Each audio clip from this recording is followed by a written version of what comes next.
Good morning, everyone, from Dunrovin Ranch in Lolo, Montana. I'm here today to introduce our wonderful friend from Rygate, Montana, Brandon Carpenter, who has been a longtime friend of mine and who visits us each week from small town in Montana. And I did get a little preview of what he's going to be talking about today. And let me just say that sparks are going to fly, okay? Do you want to let him in on it now, James? Thank you. Well, good morning. It isn't much of a mishap, really. This happens when you've got 30-year-old equipment and you go to pull a door open and it breaks off in your hand.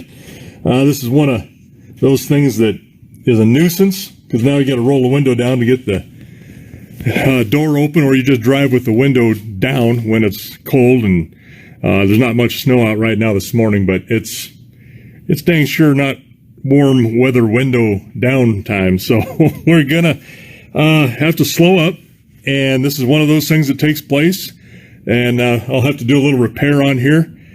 We call that a modification, or maybe just a repair, but in this family it's called a modification. My son Kalen and I recently did an episode on this, different modifications we've done. You can find us on YouTube at Hashknife MT.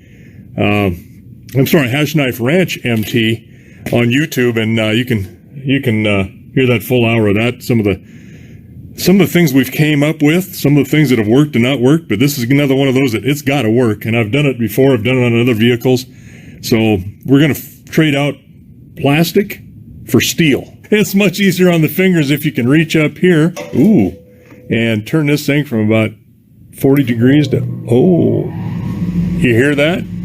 That is the sound of comfort. We'll take that up to about 65 degrees. May warm it up a little bit in here, and that way more parts don't break off.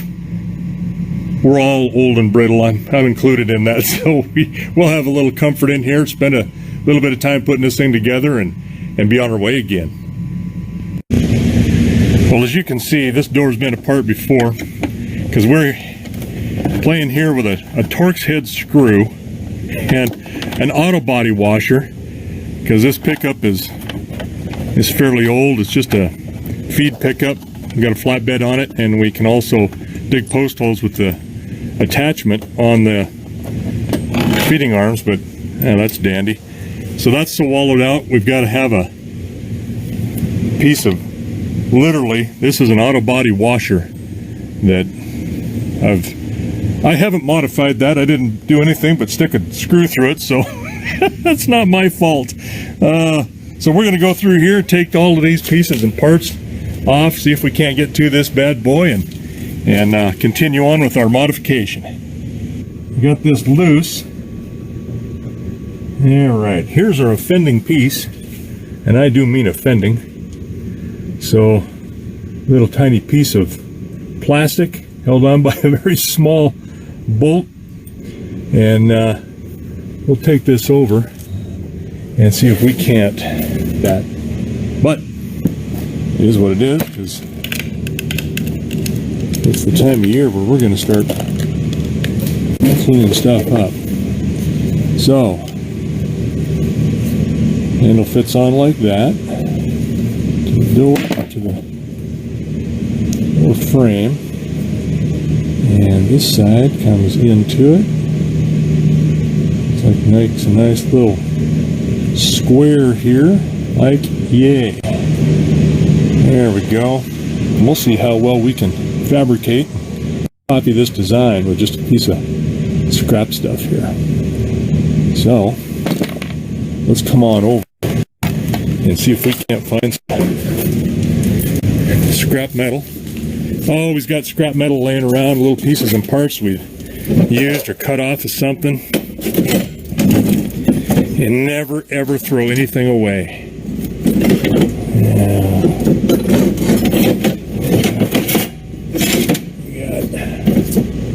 That's about the right size. Pretty close. Enough of it. We'll make that fit. We'll make it work. Okay. Oh yeah, that'll be a good handle. Stay tuned. Some more. Okay. Got a couple of chunks of flat steel here. And this is a small chunk that's about the same width. It's really close and it's scrap. So I am going to take it and use it as our base piece. Cut that guy off about the right length. And it can hang over because there's nothing occluding it. So I'll go about that long. This is not exact because it doesn't need to be exact. Fit it in. Better stand this guy out.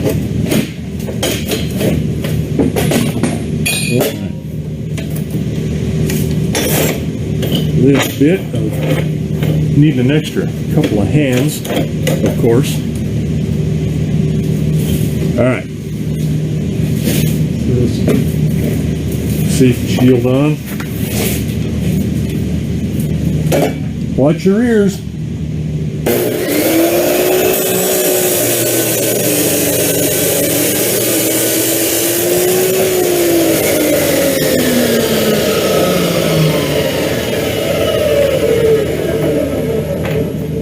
And that does get warm in a hurry, but not so warm I can't pick it up.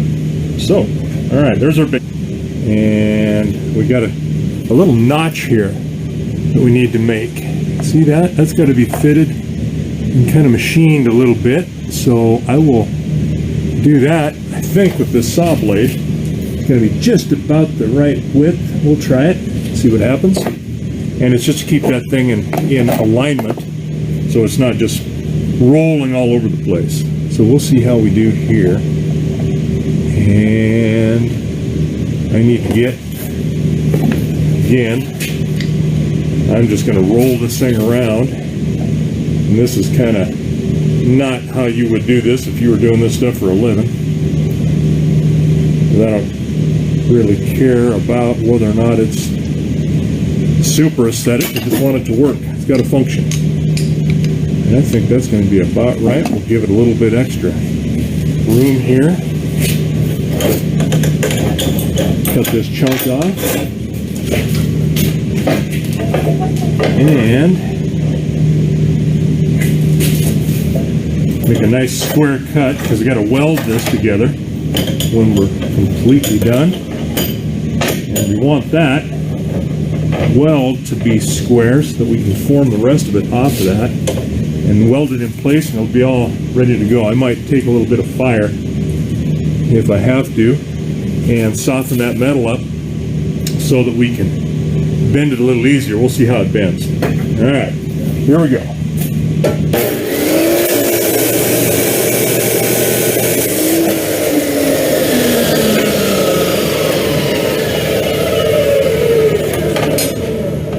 And these two pieces go back on a scrap pile because you never know. Never throw anything away. Ever, ever, ever. You never know when you're going to need it. So, all right, back to my other hat. So, now we make an outline of this guy. And I'll see if I can bend this down here for you a little bit. See a little better. It's under our hand. Just gonna kind of put this in place. See where it needs to set. And then I can notch. That's gonna be too short on that side, so I need to just turn it a little bit. And I can grind this down with the grinder if you need to. That's about where it needs to go. I'm just going to hold that. And I could use a piece of soapstone, but this is such a small piece. I'm going to use my trusty ballpoint pen.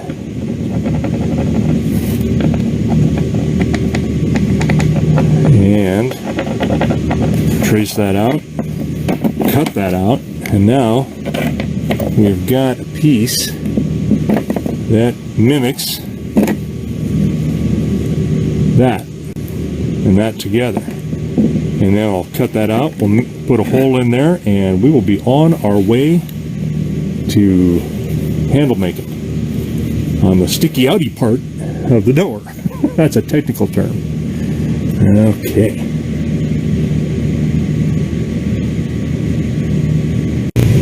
Okay, this hole needs to be fairly in line and accurately placed in comparison to where this notch is, because that has got a fulcrum on it on the door handle, and those need to fit together. So I'm going to put a center punch in here in the center of my hole. It's pretty good.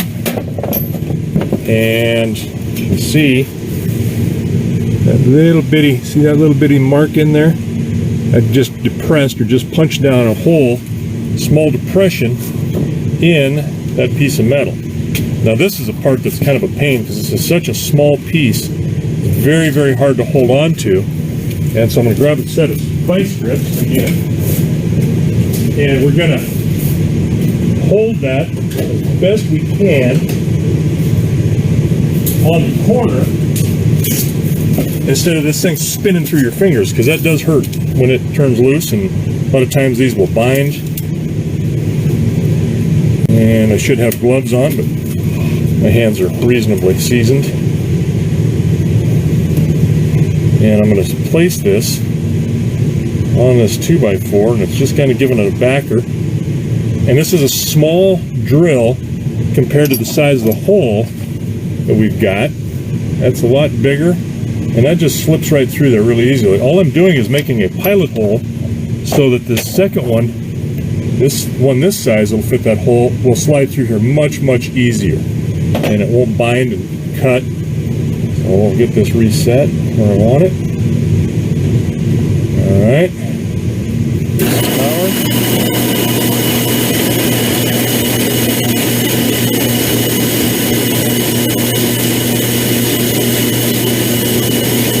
Nice and slow. It's such a small piece, I don't need to put any oil on this bit or anything. Go nice, not too slow, but not too fast. And you can see we got the hole started. So now we're going to just change bits. Taking this guy out. And you'll notice if I was working probably in the military or for the government or something like that, they'd probably make you walk around and unplug this thing every time inadvertently getting turned on. And you'll notice that I'm going all three sides of this so that lines up and runs relatively straight. You can get these bound off, so you really should tighten from all three angles. And we'll see if we can do this again. So I'll line this up over my pilot hole. Try to determine where it wants to be.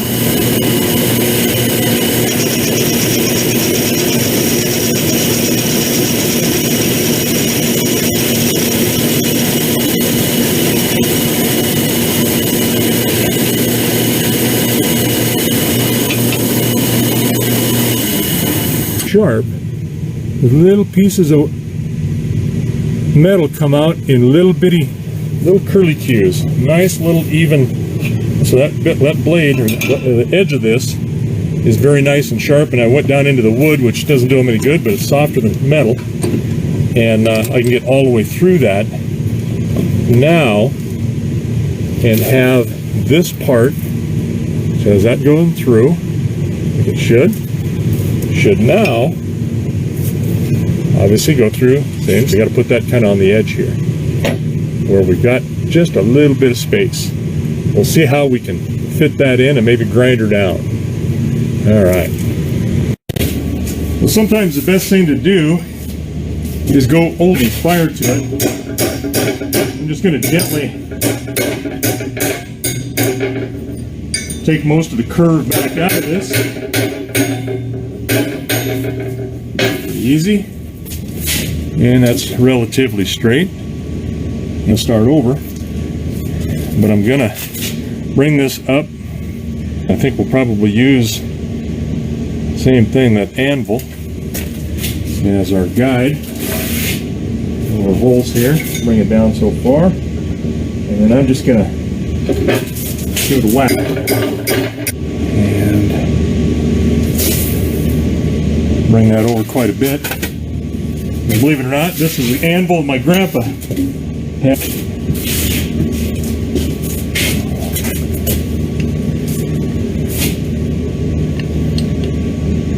Starting to come into shape.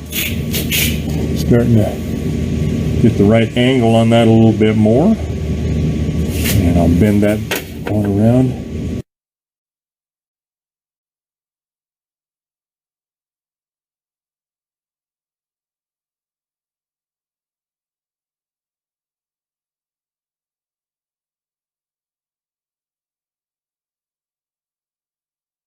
It's not fancy. I should take some fire to that. It's going to be fairly close. Let me get that on there by that. Not too bad. And this is already rounded of whoever, probably me. When I cut that last time, I just kind of burred that, so we didn't have to do that this time. I want that flat. All right. Now we'll kind of get set up to see if we can weld this. All right, here's the welder I'm going to be using. It's just a little MIG automatic wire feed welder. Uses wire and then got some argon. And here's my business end of this welder. And we're going to see if we can't lay a decent bead on this thing. Got my gloves, got all my accoutrements on, and trying to match my angle I've got on my broken piece. Set it down here, see how that fits on it. And then I'm going to set this, get a good look at it. Right there where it needs to go, and get it flat. And see if that will hold.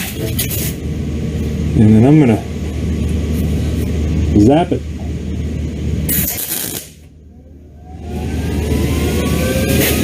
Just enough to hold a bead if we can't match angle the way that comes out. Boy, that looks, I know this comes back a little further. It looks pretty darn close though. And as I weld, this will draw forward. And I think I'm pretty darn close. So we'll see how we do here.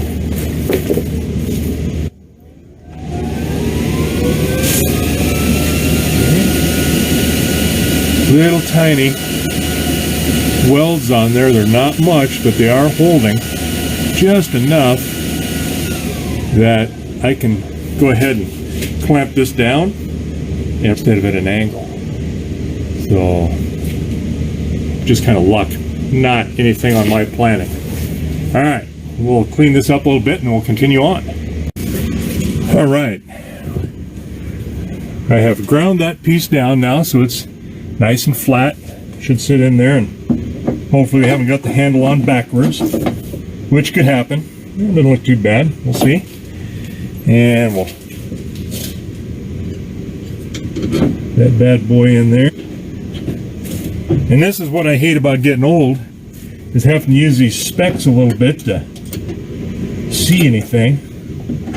I think they're making things smaller and doing it on purpose just to make me mad. I can see I still got 20/10 vision out and about and beyond my fingertips, but when I start looking inside of my fingertip range, everything gets fuzzy anymore, and I'm not liking it. So there's my rant. All right, it's going to set in here, I think, pretty well. It's not going to be factory, but again, and this is miserable to do this in the winter time and rely on some electric windows, because you can't hardly get roll-up windows anymore, and electric windows fail when it's really cold too, and that's the last thing I need to have happen is that electric window, depend on it to roll it down and have the reach out there and open this door from the outside, the window be down, and then the next thing you know, you try to roll it up and nada. All right, I think that's gonna probably work about there. So I believe all we got to do now is just put that panel on, and we're ready to roll again. All right, see you in a little bit.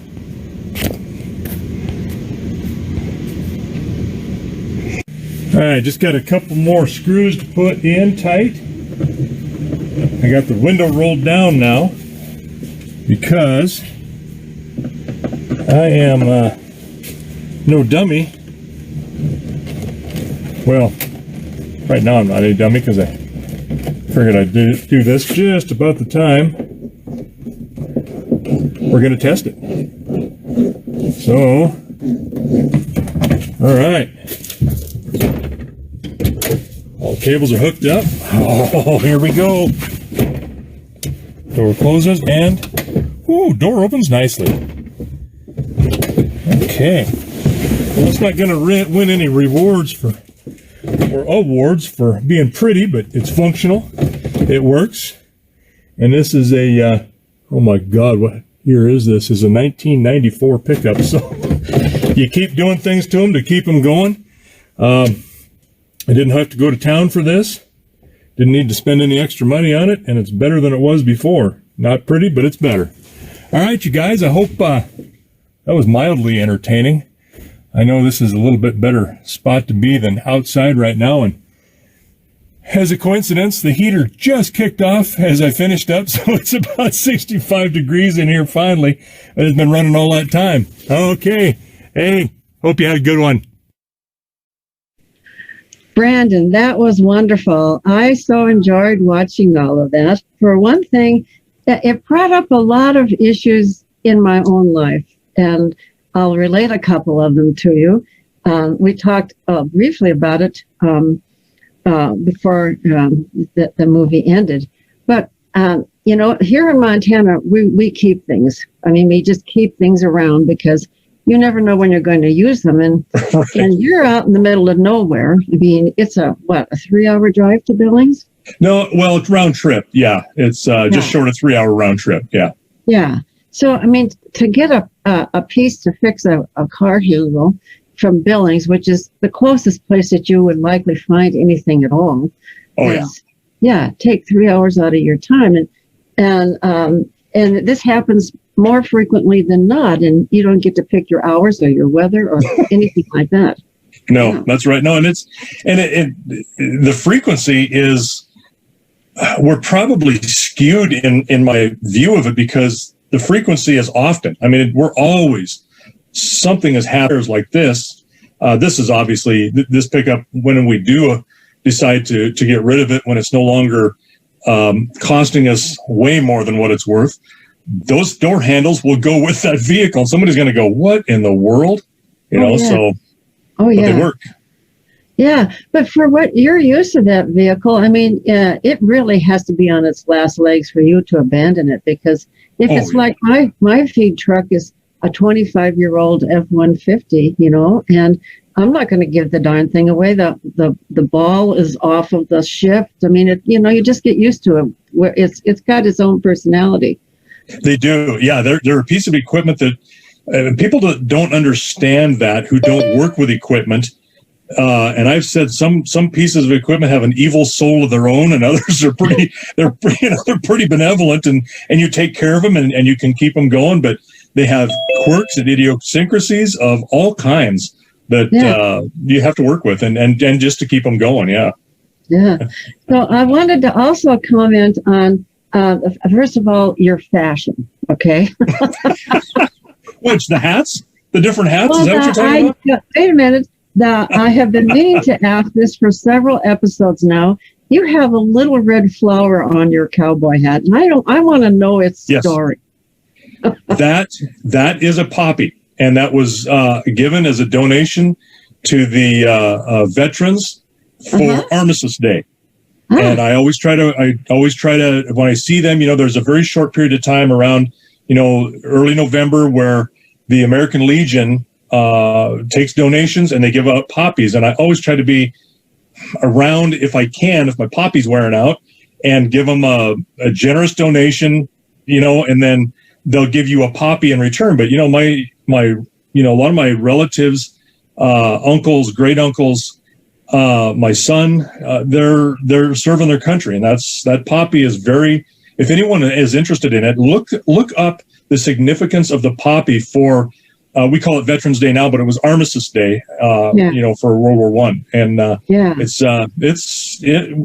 should pull a heartstring or two for you. But I threw that in my hat years ago, and I've kept it there. Yeah, that's a beautiful story. And for those who don't know, Montana sends more sons to the armed services than any other state. Yeah, we're very, very high in that. Proportionally. Yeah. And many of them are from rural parts of the country, from the state. So, and I know your family has had a number of veterans in it. Yeah. So that's a beautiful thing. I'm glad to know that. See it bobbing around. And then of course everybody had to comment on the shirt with the holes in it, And your clothing is just like your equipment. You never throw it away. It's comfortable. It's, you're still getting some use out of it. Well, see, fashion doesn't have to be perfect. It just has to be fashionable. Yeah. And, there are some venues where you show a little more skin, you get more ratings, but I don't think that would happen in this case. Well, and they sell jeans for hundreds of dollars, have holes in them, and you think, my goodness, yeah. Yeah, I see some of these girls wearing these pants. I'm like, we're leaving my house like that if you're my daughter. And they've just paid really good money for something I would have tossed. Yeah, exactly. But the other thing that I was really amazed with is the number of different types of tools that you have in your shop. I mean, this again is, you can't do all this unless you have the right tools. And this is a kind of a behind-the-scenes expense that people don't understand, again, about ranch life, is you really have to have all of these things at your disposal because you put them in service a lot. Yeah, and I could have heated that piece of metal up and bent it a lot more easily with the oxygen acetylene torches that I got there. But I chose to use the anvil because it's really quick, and an anvil is something that never wears out. If it does, you've got some serious pounding that you've done on it. But the drill press, we have grinders, and I don't have a metal lathe. Sometimes you make do with it. If I need to cut a piece of metal, I can use the chop saw like I did, but you can't always get that into a spot. So you will change a blade on a small hand grinder to a cutting wheel, and then try to get in there as best you can to cut something that maybe is more delicate than what a torch would do, because a torch, if you're not careful at all, you can destroy what you really need to leave. So yeah, you make do with what you've got, and sometimes just using a chisel to pound something and cut through a piece of metal. That's old school with a hammer and chisel. So you don't always have the conveniences of all of the tools that you would really like to have too. I got a really good friend he's a machinist by trade, and a really good one. And I've had him do some things for me, take it to him, and I say, hey, how many cases of beer will it take to have this one done? Well, as you and I were talking before the show, when I first moved to Kodiak, Alaska, which is on an island, and we didn't even get shipments for part of the year because the storms were so bad. If something went wrong, you just had to deal with it. There was nothing for it. So I lived in a trailer, and my furnace broke in the middle of winter, and I knew nothing, nada about furnaces. But you don't call the furnace guy because there is no furnace guy. You're it. No, you're it. And so I pulled my furnace out, and it's always on the outside in the trailer. It's got this outside thing, and got it out and got it in pieces in my backyard there in the snow. And indeed, there was a guy in town who was he was an author. Get this. He was an author who happened to be a machinist as well. And I went over and did exactly what you did with your friend. I said, Irv, how many cases of beer is this going to cost me? I have identified the part that's not working, but I don't know what the heck to do about it because I don't have any of the equipment. any of that. So, yeah, I mean, you really have to make do. And I was reading a recent article in the New Yorker, and I mentioned this to you before too, about a carpenter who does all this really high-end carpentry for the billionaire class in New York City, and they have these, great apartment buildings, and he redoes them, and he does them just beautifully. And one of the comments he made that really made me pause for a moment was this concept of physical intelligence. And I really saw that in this video from you, is that, and when you're used to doing with your hands and problem solving, your mind and your body all become sort of one unit. You've got an ability to look things over and to judge them and to know, and your body knows what to do with it. And that's kind of what he was getting at, is that you work with the wood and you get the feel. It's not just a mental exercise, it's a physical exercise as much as it is a mental exercise. And, for many of us who work in an office, that's just not part of what we consider, intelligence. We just haven't made that connection, but it's so real. Yeah, and that's, you mentioned that, and it's very interesting because we've had people that have come for a short time, or you're helping them out, giving them a place to stay for. It's almost like the old days when somebody would ride in and they're looking for a meal or a little something help for a while, and then they'll move on. And we've had people, and I remember one fellow in particular was telling Dad and I, when Dad was alive, he says, "Yeah, I've done this and I've done that." And we're like, "Oh, okay." Well, then, you put them to work and they help you a little bit. And we looked at each other and went, no, he didn't. Just because of the way they handle themselves and the awkwardness with which they were trying to do something, but they were trying to do what they thought was the right thing to do in order to fulfill a social contract, I guess, if you want to call it that. And so, you know what? I'm okay with somebody saying, I'll give this a try. But you can tell whether or not they've worked with their hands or they've problem solved like that. That's an interesting point that he brings up. So yeah, you can just tell whether somebody's been around a little bit or not by how they handle themselves and how they work with stuff.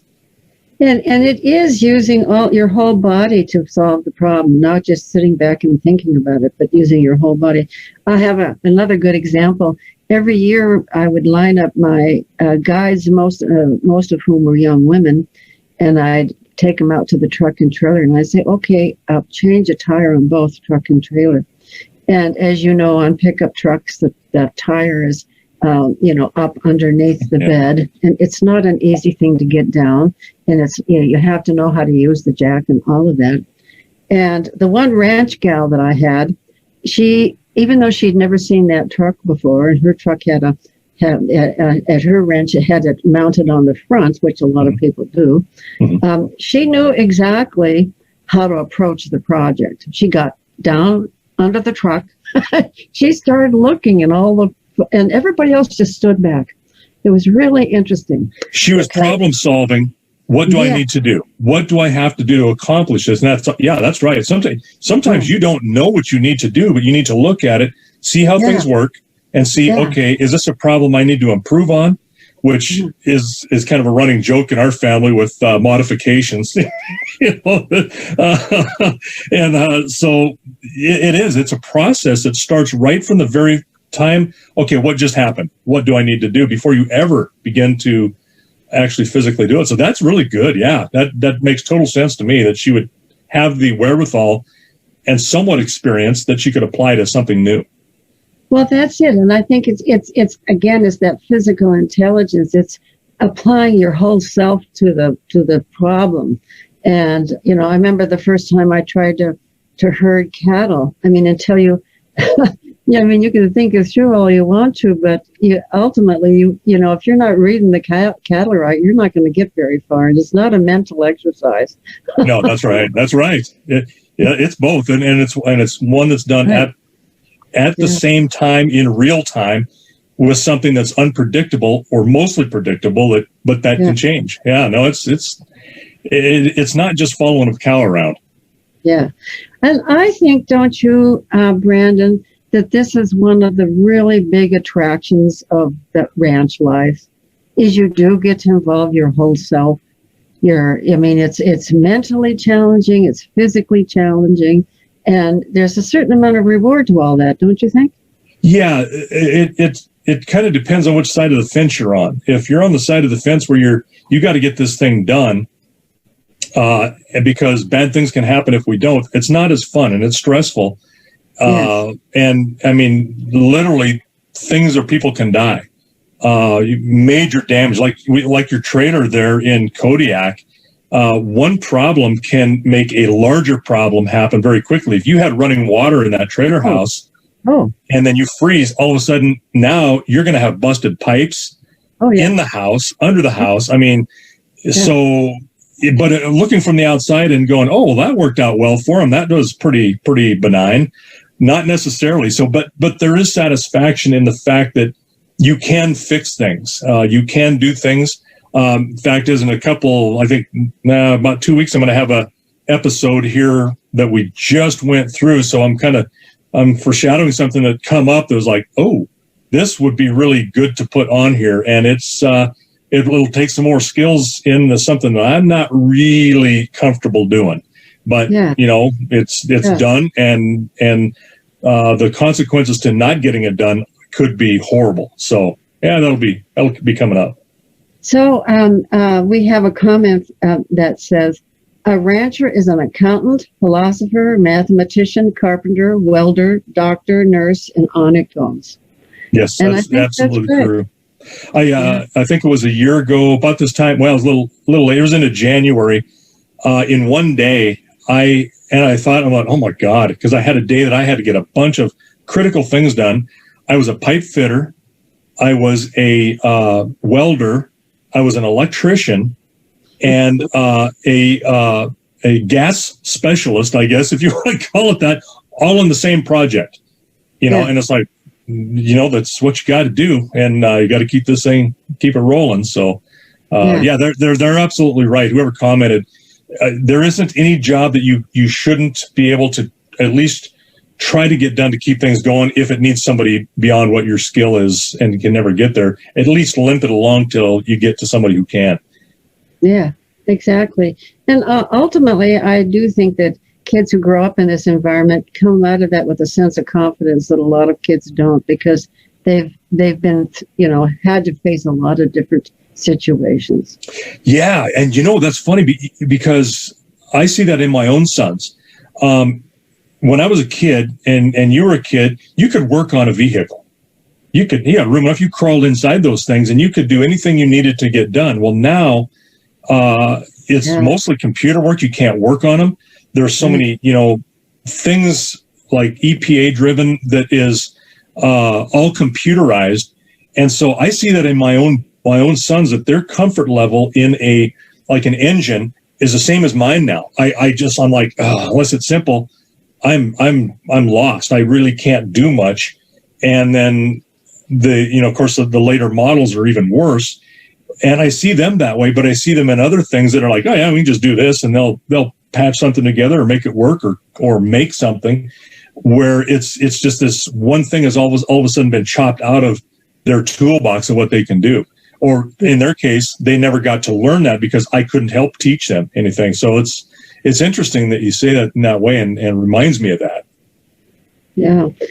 Well, this has really been fun, and it really did remind me a lot of little incidences in my own life of, looking through somebody's backyard in Kodiak for just the right piece, because everybody kept everything in Kodiak, I'll tell you that.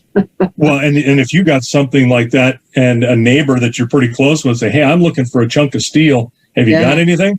Yeah. Well, let's go out and look through the boneyard here and see what we can find, So exactly. My wife, she laughs at me all the time about, are you really going to keep, how long have you had this? And I said, that piece right there is it's a kingpin assembly off of like a 1977 Kenworth truck. When I was working at a shop, they're wore out, but I can see the value in that because it's really hardened steel, and I've used it. So don't give me a bunch of crap because I'm holding on to something. Well, as I told you before the show, when I first got to Kodiak, I thought, what the heck are these people doing? They had dead refrigerators in their backyards, and pretty soon I was in the market for a dead refrigerator to make a smoker for my salmon. So I thought, Yes. this is great. Now I get it. Now I get it. Yep. Yeah. Never judge anybody by what they got in their front yard. You may need those people. That's right. Exactly. Well, thank you, Brandon. Thank you again for a really fun episode. And I Absolutely. believe that Ashley's on here waiting for your attention. All right. Yeah. Thanks. As always, it's just such a pleasure. Oh, good. Well, thank you guys. Okay. Take it away, Ashley. Howdy.